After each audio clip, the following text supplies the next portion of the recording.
I am the Tofu Golem. Please enjoy the video.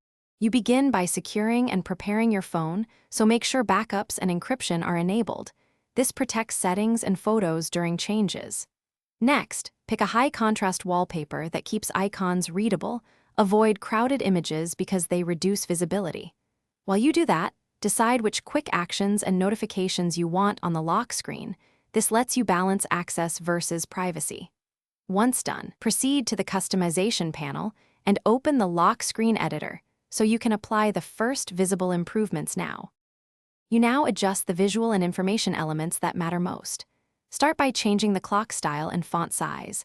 Larger, well-contrasted text reduces glance time.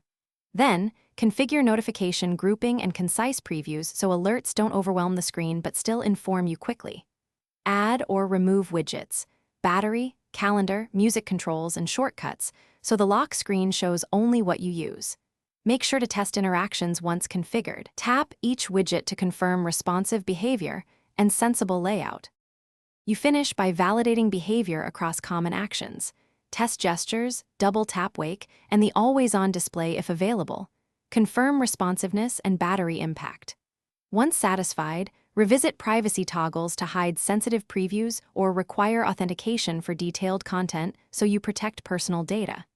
If something goes wrong, restart the device first. Many problems clear with a reboot. If problems persist, reset lock screen settings to defaults and reapply changes step by step, checking after each change to isolate the culprit. Thanks for watching. Consider subscribing if we helped you today.